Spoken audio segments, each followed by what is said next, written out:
Merci, chers téléspectateurs, d'être au rendez-vous de ce nouveau numéro de Marc des Sports. Au menu, nous parlerons donc de la boxe avec le corps électoral qui pose problème pour la prochaine Assemblée générale élective de cette fédération. Et nous parlerons aussi de football avec la suspension du Congo par la FIFA. Les spécialistes sont déjà sur ce plateau. Achille Zikutoto et Marvin Sondé sont bel et bien là. Restez avec nous, on se retrouve dans quelques secondes. Ouvrons cette émission avec la boxe.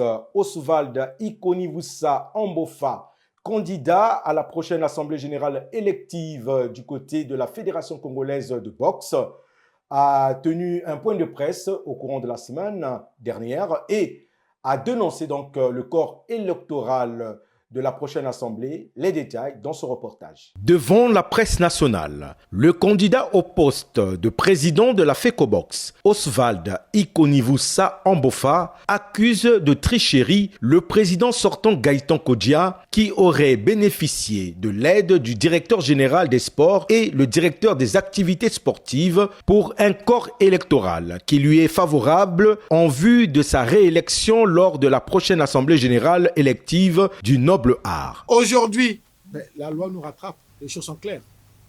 Donc normalement, pour le corps électoral de la Fédération congolaise de boxe, on a le corps électoral que de 13 votants et non de 84.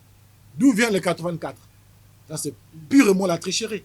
Et ce corps électoral de 84 a été annulé par la CECAS. Voici la sentence, la CECAS. Monsieur Gaëtan Kodja, lui qui est honorable, qui vote de loi, mais la loi qui a été votée à l'Assemblée, je crois qu'il était là. Mais aujourd'hui, le ministre nous trace une voie et lui vient fouler au pied la circulaire signée par le ministre. Le secrétaire général adjoint du bureau sortant de la FECOBOX a pour sa part rappelé le non-respect de la circulaire numéro 1707 du ministre des Sports, signée le 18 juillet 2024 par le directeur général des Sports. L'État a orienté par la circulaire. C'est déjà une orientation. La circulaire, c'est une orientation. Et cette circulaire, dans les dispositions finales, nous dit ne peuvent subir d'aucune ordonnance. Lesquels qui doivent participer à l'Assemblée générale élective. C'est bien défini par la circulaire. Nous appliquons tellement la circulaire. Nous, c'est la circulaire qui nous intéresse parce que nous sommes là. Ça nous fait aujourd'hui pratiquement les 43 ans pour certains. On a toujours appliqué les circulaires. Ce que nous attendons, notre objectif, c'est d'appliquer seulement la circulaire. Ce litige du corps électoral a été tranché fin janvier 2025 en faveur du candidat Ambofa à la CECAS. Malgré les recommandations de la CECAS demandant au camp Kodja de ramener le corps électoral à 13 clubs comme indiqué dans la circulaire du DGS du 18 juillet 2024, cette décision n'a jamais été respectée. Avec un corps électoral revu à la hausse à 84 votants, le camp Ambofa a déposé une deuxième plainte à la CECAS pour une audience prévue le 15 du mois en cours. Alors, messieurs, on fait un petit tour de table par rapport à cette Assemblée générale de la FECOBOX qui pointe à l'horizon. On voit déjà les candidats qui sont déjà montés au credo en ce qui concerne M. Ambofa qui dénonce le corps électoral d'après lui, qui est de 13 votants, mais là, on se retrouve avec 84 votants pour la prochaine Assemblée générale. Achille Zikutoto, qu'est-ce que tu en penses? Bon, ce que je retiens, c'est que par rapport à la note du directeur général des sports, la circulaire qui avait été prise en 2024, donc en juillet, avant la tenue des assemblées générales électorales pour la boxe, le corps électoral était de 13, et il se trouve que il est désormais de 84. Le candidat Ambofa s'est rendu au niveau de la CECAS, donc la Chambre de conciliation et Qui lui a donné raison. de sport, qui lui a donné raison, et à sa grande surprise, c'est apparemment sur le corps électoral qu'il est allé contester auprès de la CECAS que l'Assemblée générale Risque de se tenir. de se tenir. Et là, il est réparti à la CECAS pour une audience qui est en vue, donc on ne peut pas en dire un peu plus, Oui. en attendant justement que la CECAS certainement tranche cette situation. Mais là, on revient encore à ces questions justement de tripatouillage ou non par le conditionnel du corps électoral qui pose toujours problème dans toutes les fédérations. On a vu depuis que le ministre des Sports avait autorisé aux fédérations de renouveler leur instance, c'est, on va dire, la majorité des fédérations qui se retrouvent À la séquence. à la CECAS pour ces problèmes de corps électoral. Marvin, une réaction par rapport à cela? Brièvement. D'abord, moi, mon constat, il est quand même assez bizarre. Vous savez, généralement, depuis un bon moment, ici au Congo, à l'orée des AG, surtout électorales, au niveau des différentes fédérations, il y a toujours plus ou moins le même bruit, des tripatouillages, en tout cas des signaux qui montrent qu'il y a de la manipulation, de la main noire par rapport aux joutes à venir. Et malheureusement aussi, la FECOBOX, en fait, voilà, est aussi tombée dans le panneau. Donc, je crois que là, la vigilance de M. Oswald lui a quand même donné raison. Et ce sont quand même des schémas qui entachent un peu l'image de notre sport au Congo ici. Donc, très vite, il est temps vraiment pour la CECAS, qui a déjà du pain sur la planche, de faire en sorte que les choses soient normalisées. Donc, après, pour le reste, il faudrait quand même qu'il y ait des gens au sein de ces institutions-là qui puissent vraiment faire preuve d'honnêteté, de savoir-faire, parce que on en a vraiment besoin pour que tout se fasse correctement, normalement, parce que l'image de notre sport aussi en dépend. Voilà. Changeons de sujet, messieurs, pour parler cette fois-ci football, avec la suspension du Congo par les instances fêtières du football mondial, qui veut dire la FIFA. Mais avant de commencer le débat, on suit d'abord ce reportage du service des sports de Vox TV. Suivez. La sanction du Congo via sa Fédération nationale de football, jusqu'à nouvel ordre par le bureau du Conseil de la FIFA, à compter du 6 février 2025, a longtemps été envisagée par plusieurs observateurs du football congolais. Eu égard à l'entêtement d'une frange des dirigeants, dits membres de la FECOFOOT, dont la volonté a été dès le départ de leur insurrection de faire partir le COMEX de la FECOFOOT, dirigé par Jean-Guy Blaise Mayolas, au mépris des statuts de cette même fédération.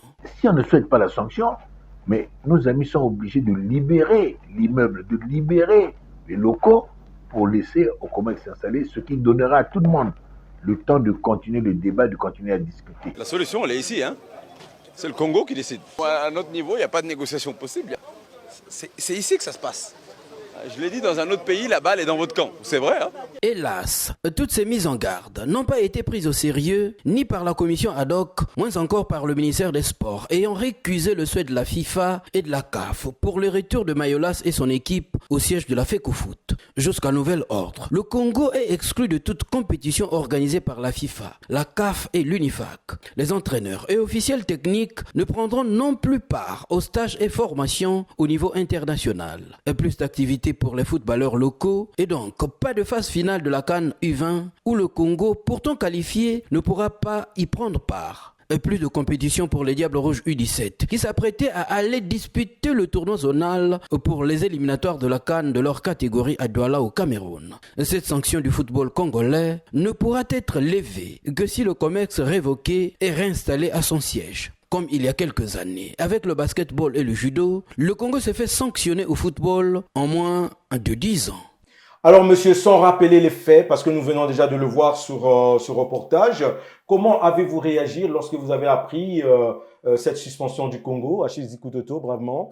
Mais simplement, c'était quelque chose de normal, donc ça ne m'a pas surpris. La déception était là, mais je savais qu'on devait arriver justement à cette suspension, eu égard à toutes les mises en garde que la FIFA, aussi bien le tribunal arbitral de sport, donc le TAS, et même nous aussi, chroniqueurs sportifs, on avait à plusieurs reprises, voulais-je dire, lancé la sonnette d'alarme pour dire normalement, il fallait que les gens mettent un peu de l'eau dans leur vin pour essayer de rétablir simplement, parce que c'était les directives depuis le début de cette crise de la CAF et de la FIFA, le COMEX, donc le comité exécutif géré par Guy Blaise Mayolas, ce qui n'est pas arrivé. Donc, ces sanctions, pour moi, sont logiques.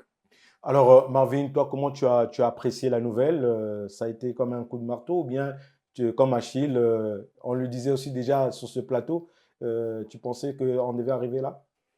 Bien sûr que oui. Déjà, vous savez, depuis l'avènement de la commission ad hoc au niveau de la FECOFOOT, donc depuis fin septembre 2024, entre cette période-là jusqu'au 5 février, on s'attendait à une sanction très amère hein, envers la FECOFOOT, donc envers le football au niveau du Congo. Donc ce n'est pas sans surprise pour moi, d'autant plus que entre fin septembre et le 5 février, il y a eu, je crois, 2 missions conjointes de la FIFA et de la CAF qui étaient là au niveau de Brazzaville, ont vu de normaliser les choses, mais malheureusement, ça n'a pas été fait de part et d'autre. On n'a pas voulu voilà, apaiser, je vais dire, la rage parce qu'on avait forcément d'un côté envie de gérer et de l'autre, on n'avait pas envie de lâcher l'affaire. Et voilà, donc c'est le football congolais qui est en train de souffrir. Donc c'est quand même aussi une date malheureusement historique pour le Congo. Un 6 février, vous avez une telle sanction avec effet immédiat et déjà les conséquences, elles sont là. Malheureusement, déjà que nos U17 qui sont qualifiés pour la prochaine CAN qui se jouera au niveau du Maroc, déjà, donc on est éliminé déjà d'office et puis on court aussi un grand risque avec notre équipe nationale Fagnon, donc les Diables Rouges A, qui risqueraient aussi de déjà perdre les 2 premières journées voilà, des éliminatoires du Mondial 2026. Donc c'est comme pour dire que tout ce qui s'est fait, tout ce qui a été fait par la commission ad hoc, comme on ne cessait de le dire ici, entraînait droit le Congo en tout cas sur un mur, voilà, et c'est le chaos total actuellement. Et malheureusement, les dégâts sont quand même colossaux pour notre football. Alors, à ce sujet, le ministre des Sports, Yves Ngolondele, a animé une conférence, enfin un point de presse le lundi 10. Dans ce point de presse, il a donné plus ou moins la position du gouvernement. On l'écoute et après on fait le débat. Depuis 2017, je sais aussi que le football ne nous a rien donné. L'État dépense, malgré cette crise dure pour le pays, l'État s'arrange toujours à mettre quelques moyens à la disposition de l'équipe nationale. Et c'est des fois beaucoup d'argent. Et pour quel résultat? Et on ne peut pas continuer comme ça. Et à ce moment, quand ça ne marche pas, on ne met pas la responsabilité sur le ministère. Nous avons donné une délégation. Et cette délégation ne marche pas. Ce que je voudrais aussi rappeler à nos amis de la FIFA, avec qui nous avons un partenariat très vieux. Le tout, ce n'est pas seulement d'avoir une FECOFOOT. Le tout, c'est d'avoir une FECOFOOT qui marche. Le tout, c'est d'avoir une FECOFOOT qui joue son rôle. Le tout, c'est d'avoir une FECOFOOT qui rehausse le drapeau de son pays. On ne parle pas de FIFA, on parle d'une nation. Et pour le cas actuel, c'est le Congo. Alors, c'est peut-être qu'en parlant comme ça, on dira c'est une ingérence. Non, je suis ministre des Sports et je suis regardant sur ces faits-là. Et je suis en même temps juge parce que j'observe et je juge. Et le jugement que j'apporte là, il est totalement négatif depuis plusieurs années. À ce moment, qu'est-ce que nos amis de la FIFA nous disent? Non, votre sport ne marche pas, c'est pas grave, laissez comme ça, continuez comme ça. Mais à ce moment, je dis non. C'est pour ça que j'ai dit, on trouvera un compromis, mais il n'y aura pas de compromission. Absolument pas. Achille Zikodoto, tu étais témoin oculaire de ces points de presse. En écoutant justement le ministre des Sports, est-ce que, d'après toi, tu penses que cette suspension va durer combien de temps?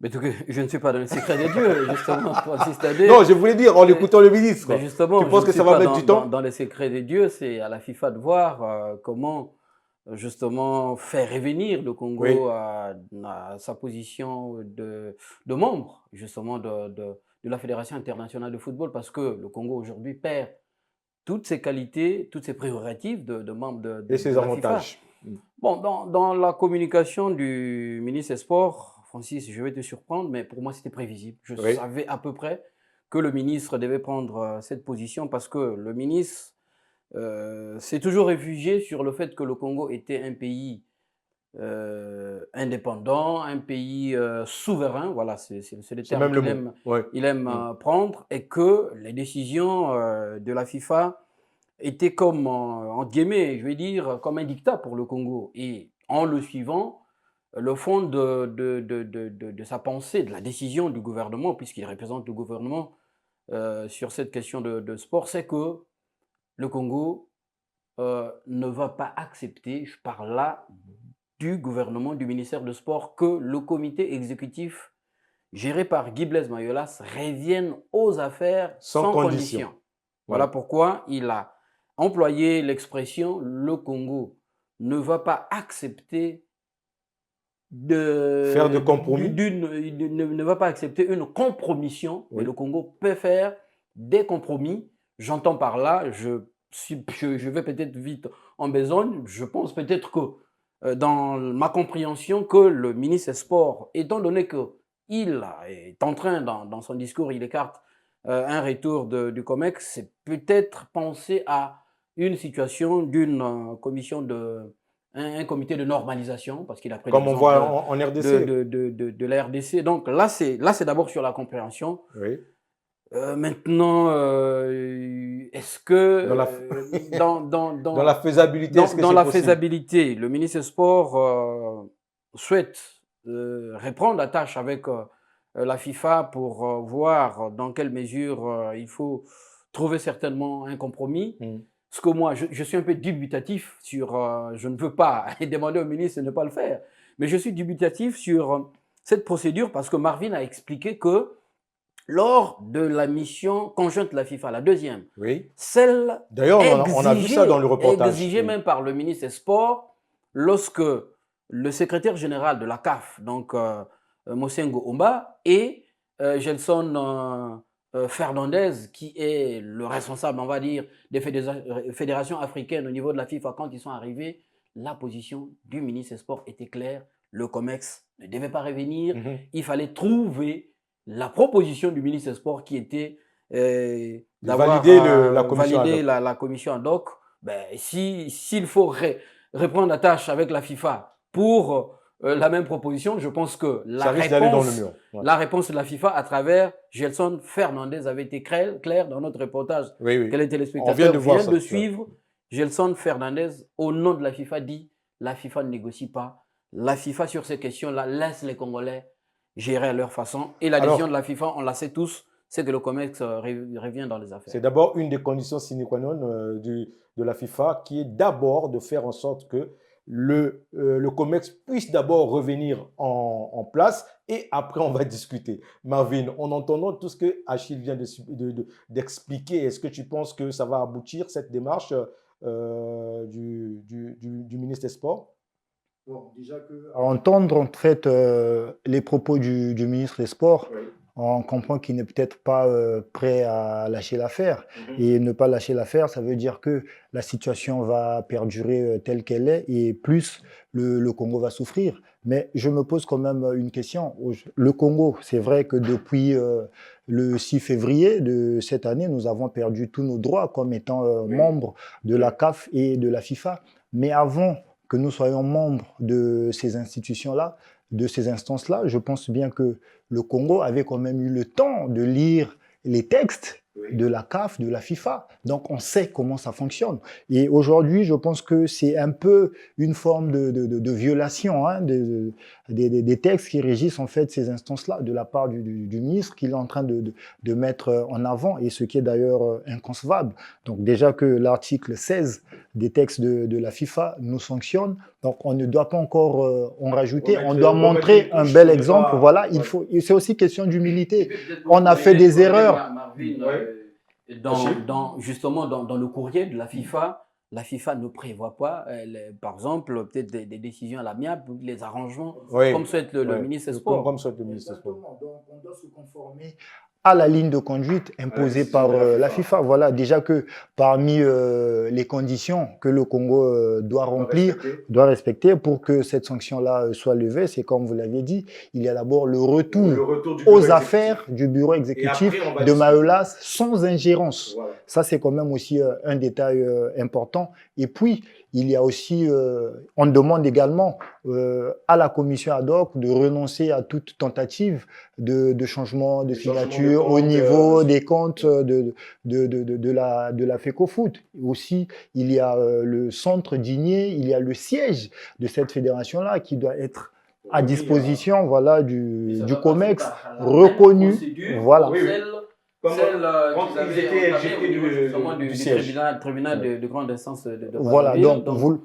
Donc, répartir parce qu'une décision de justice ne peut être cassée que dans les termes juridiques. Donc ça doit être le même huissier qui a fait l'opération qui doit repartir. D'abord au niveau du tribunal de grande instance, Oui. ils doivent prendre une décision pour annuler Exactement. celle qui révoquait Exactement. le comité exécutif. Et ensuite, le même huissier doit faire repartir. la même chose, faire d'abord l'inventaire des biens de la fédération et après etc., remettre et puis remettre les clés.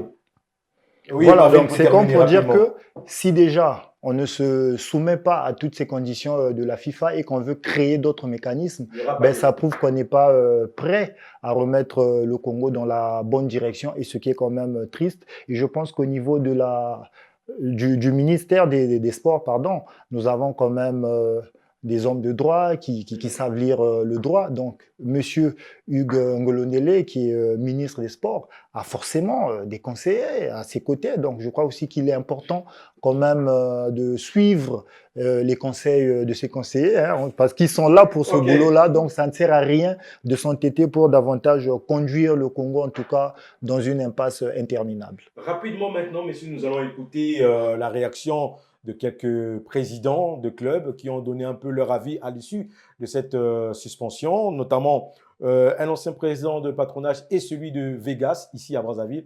On l'écoute et après, on revient. Je pense que dans cette histoire-là, il faut que tout le monde respecte les règles.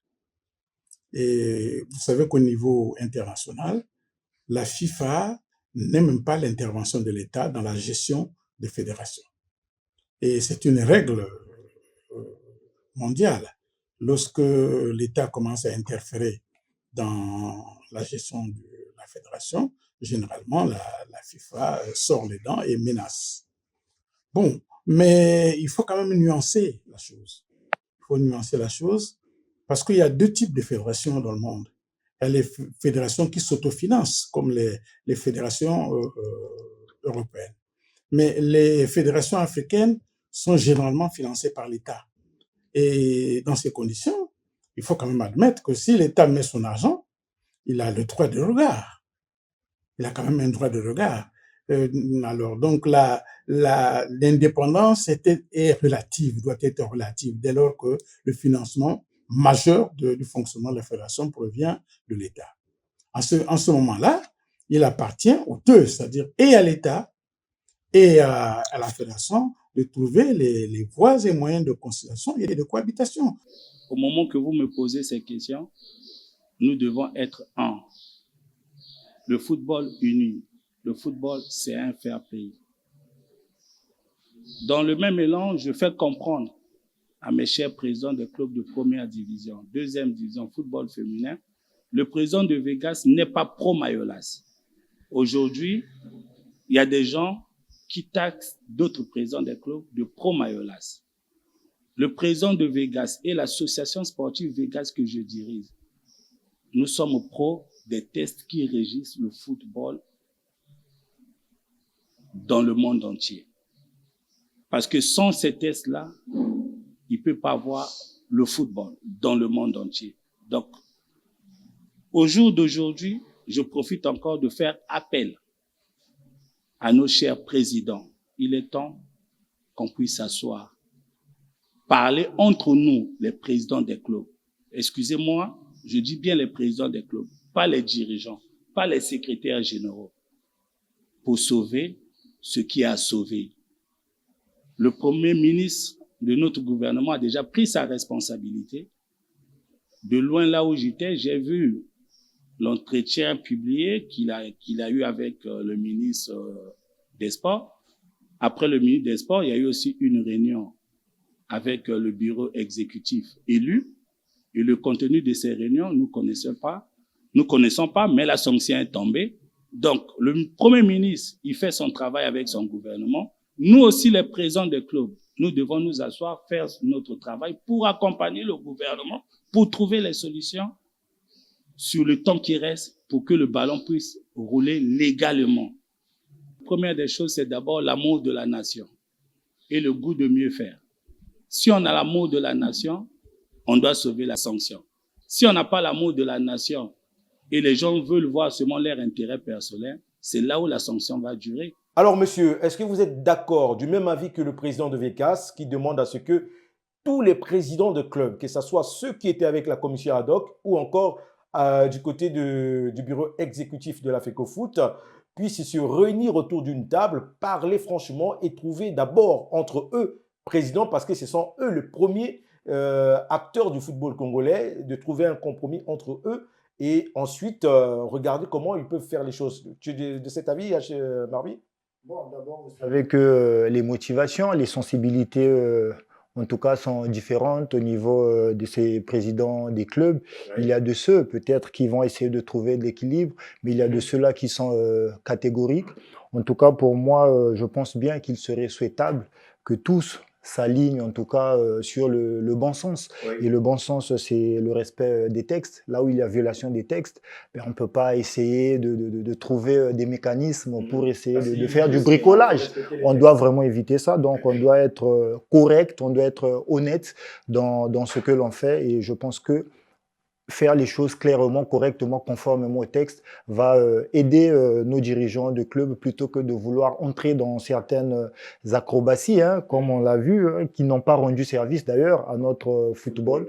Donc pour moi, je crois que ce sont les textes qui doivent prendre le dessus sur les petites magouilles, les tripatouillages qu'on voudra faire. Achille, d'accord avec lui, parce tout à qu'il fait. parle justement des textes, Effectivement, qu'il est féru des textes de la FIFA, du respect des textes de la FIFA. effectivement, je Et suis ainsi de suite. totalement d'accord avec lui.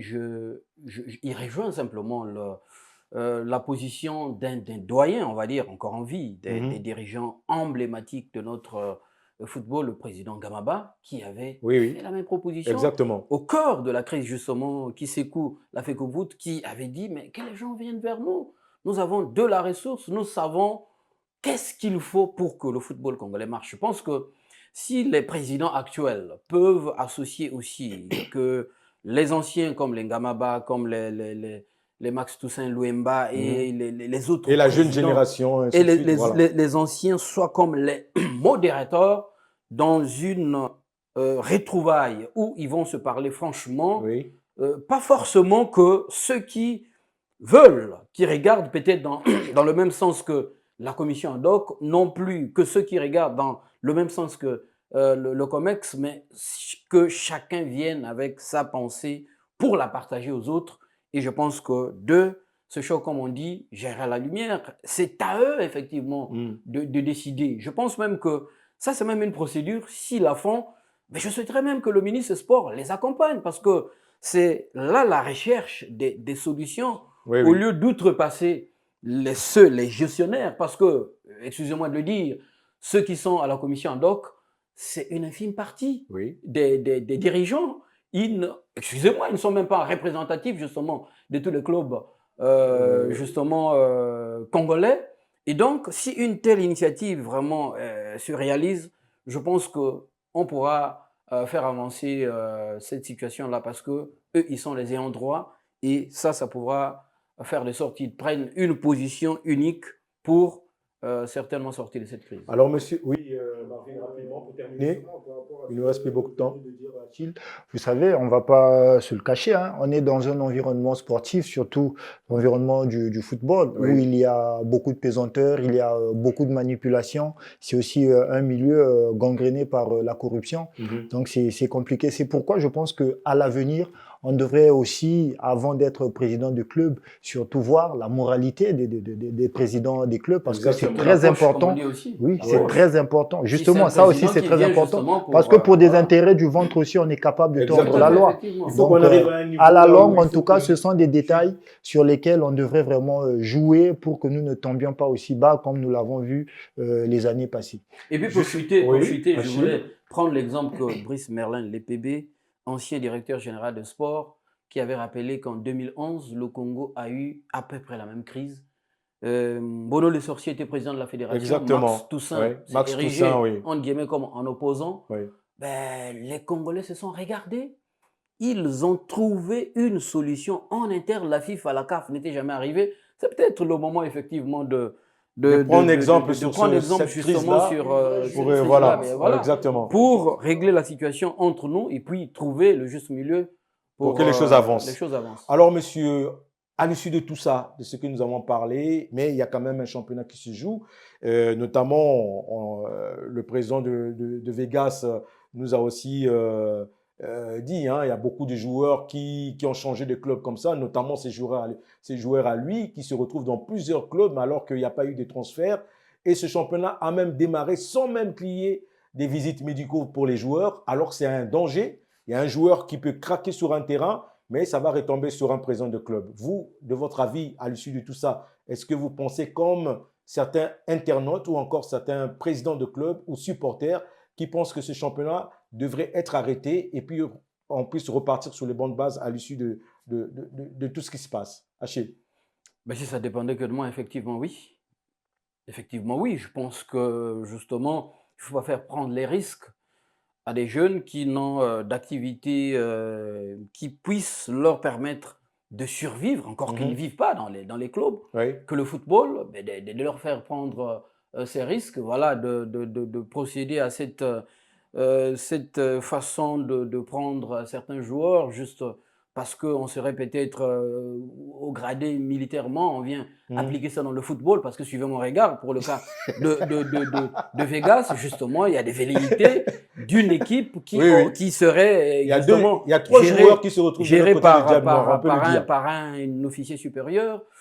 Mais tout cela, en fait, c'est cette crise-là qui donne cours justement à cette façon de faire, justement, où les carrières, la peur, c'est ça, de certains jeunes, de beaucoup de jeunes, risquent d'être justement arrêtés même avant qu'ils arrivent, pour certains, peut-être à leurs 30 ans. Marvin, qu'est-ce que tu en penses? Tu es de cet avis que ça soit arrêté, le championnat? Parce qu'on a vu des joueurs, même en Europe, craquer sur un terrain de football, malgré qu'ils avaient toute la panoplie médicale, mais ils ont fait des crises cardiaques au cours d'un match. Mais ici, par contre, on commence un championnat. Quels sont ces dirigeants-là qui commencent un championnat sans vraiment assurer la santé de ces joueurs? D'abord, permettez-moi de le dire, hein, c'est pour moi, je dis bien, c'est le championnat de la honte. D'abord, d'aller par rapport aux injonctions données au Congo par la FIFA et par la CAF, concernant justement disons, ce chaos qui prévaut au sein de notre football. On avait demandé à la commission ad hoc de la Fédération congolaise de football d'annuler toute décision juridique lorsqu'elle agit et non. Donc c'est les gens qui devaient s'asseoir. C'est comme pour dire, voilà, c'est comme pour dire que ce championnat qui est organisé par cette commission ad hoc ne jouit d'aucune légitimité ni d'aucune légalité. Donc tout ce qui se fait est dans le faux. Donc il n'y a pas d'avenir pour ce championnat. Ça ne sert à rien de tergiverser là-dessus. Pour moi, on doit fermer, on doit arrêter tout ce qui se fait par rapport à ce championnat. Les joueurs, les présidents des clubs, tout le monde, les supporters doivent rester chez eux, que les choses se normalisent et après on repartira tous au stade. Ainsi, je crois que le football congolais va renaître de ses cendres. En tout cas, messieurs, ça a été un plaisir de vous avoir sur ce plateau. C'est la fin de cette émission. Bonne suite de programme avec Vox TV. Au revoir et à la prochaine.